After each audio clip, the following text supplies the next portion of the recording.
How to treat lice in cats.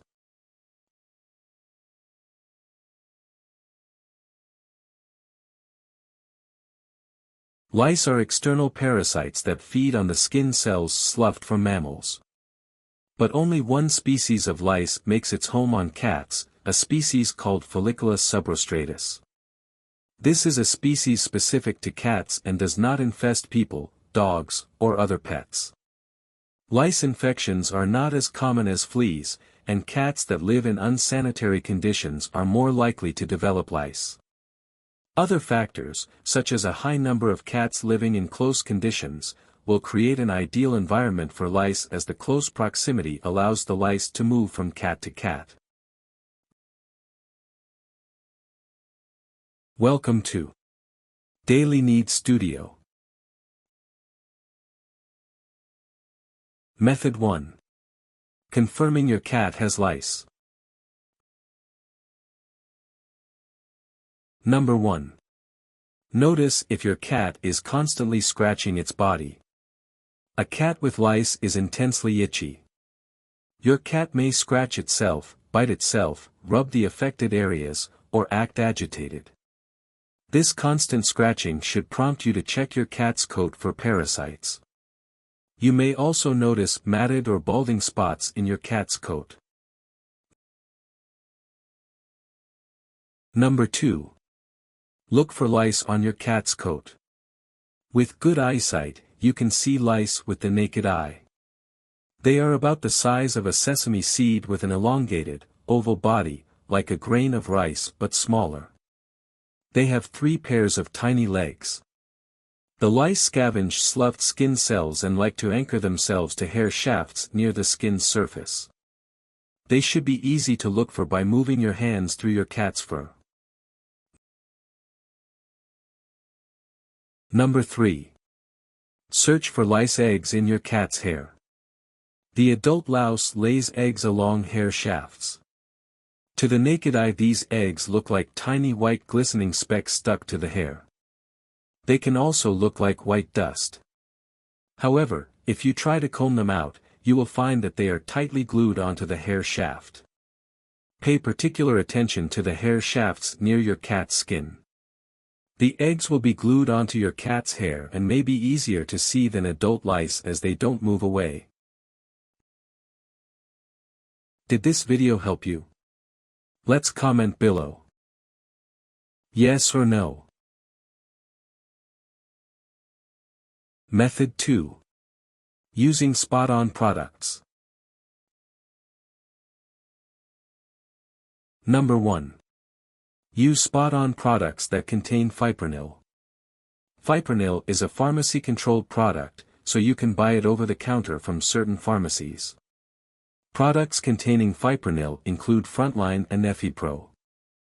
Fipronil works by interfering with an insect neurotransmitter that is not present in mammals, which causes paralysis and death of the louse. Apply this product once every 30 days. Treat all cats that may have come into contact with lice so they do not act as a reservoir of infection. Number 2. Select spot-on products that contain selamectin. Selamectin is an active ingredient in Revolution, US, and Stronghold, UK. It works by interfering with the louse's neurotransmission, causing it to become paralyzed and die. This is a prescription product, so a veterinary surgeon must prescribe this medication for your cat. Though products containing fipronil and selamectin are not licensed to treat lice infections, they are widely acknowledged as being safe and effective at killing lice. Number 3. Apply the product directly to the cat's skin. Put the product in a place where the cat cannot easily lick it off. The back of a cat's neck would be a good option. Part the cat's fur with your fingertips so that you can see the skin and apply the product there. Allow the product to dry for 2 to 3 hours before stroking the cat, otherwise you risk wiping the product off.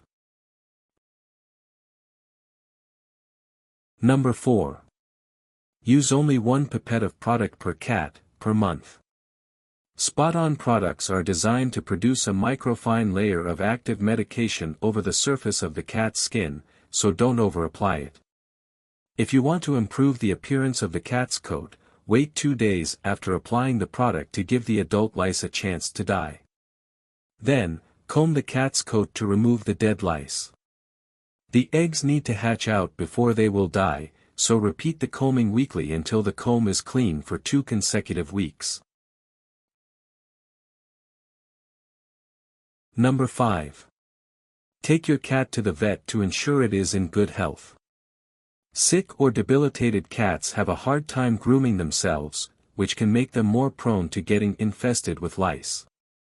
In addition to using spot-on treatments, get your cat treated for any underlying conditions that might make it vulnerable to infestations. Ask the vet if spot-on treatments are safe for your cat based on your cat's size, age, and overall health. Did this video help you? Let's comment below. Yes or no. Method 3. Trimming and combing your cat's fur. Number 1. Remove any tangles in the cat's hair before combing.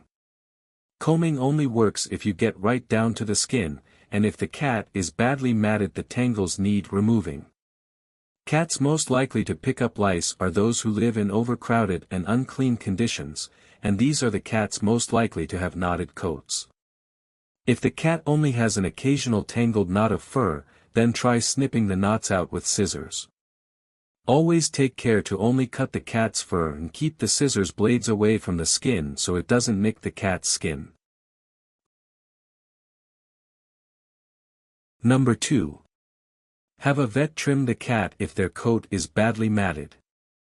The cat may need to be sedated because the knots tug on the skin and are uncomfortable. Many cats will not tolerate having their mats touched. In these cases, it may be best to take your cat to a vet or professional groomer. Number 3. Use a fine-toothed knit comb on your cat's fur.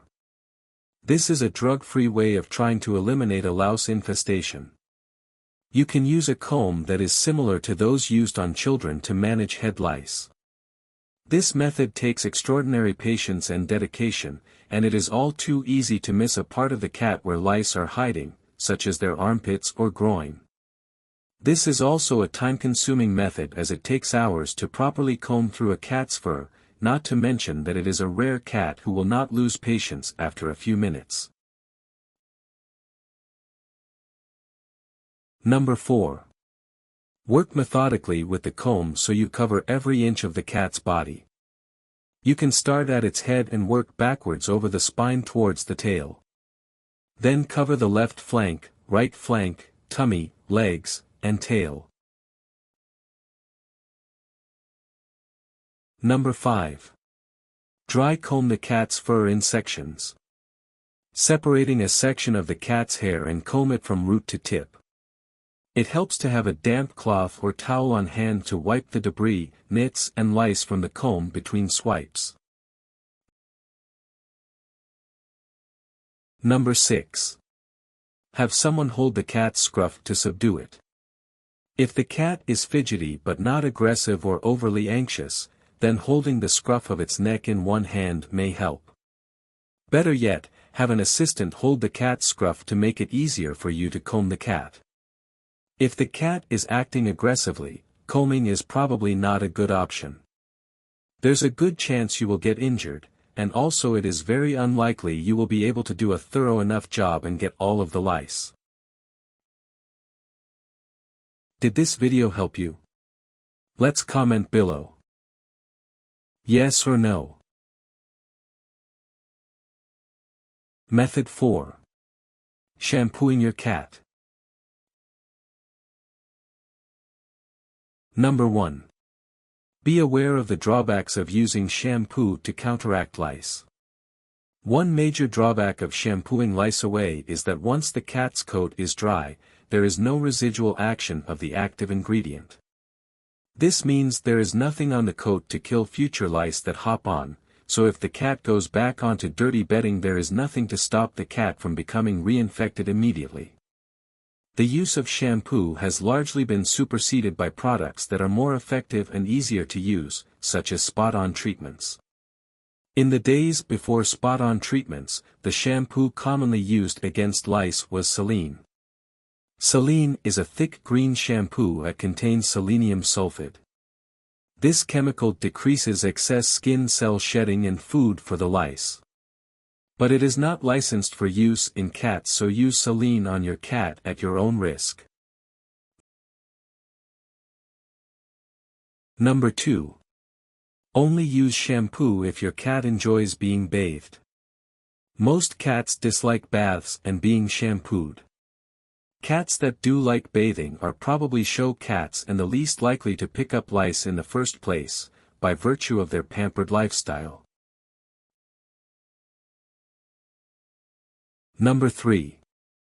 Use a baby bath or kitchen sink to shampoo the cat. Gather the necessary materials, such as towels, medicated shampoo, and a jug to pour the water. Number 4. Fill the sink with warm water. The water should reach the cat's elbows or just below its elbows. Pour warm water over the entire cat, taking care not to get it into its ears or eyes. If necessary, put cotton wool in the cat's ears to protect them. Number 5. Work a coin-sized amount of shampoo into the cat's coat until it lathers. Place the shampoo in the palm of your hand, then work it into your cat's wet fur.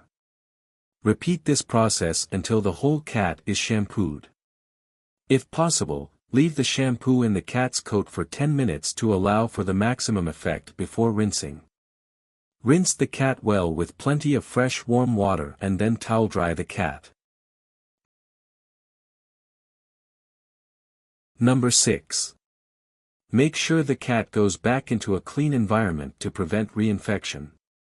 Wash the cat's bedding as well as any other bedding in the room and spray any soft furnishings such as sofas and beds with an insecticidal spray suitable for killing flea eggs and larvae, such as 𝒖𝒃𝒔𝒄𝒓𝒊𝒃𝒆 or stay kill. Always use these sprays in a well-ventilated room and remove any reptiles, birds, or fish from the room to avoid toxicity. Leave the room uninhabited for 2 hours after spraying to allow any lingering aerosol to settle out of the atmosphere so you and your pets don't breathe it in.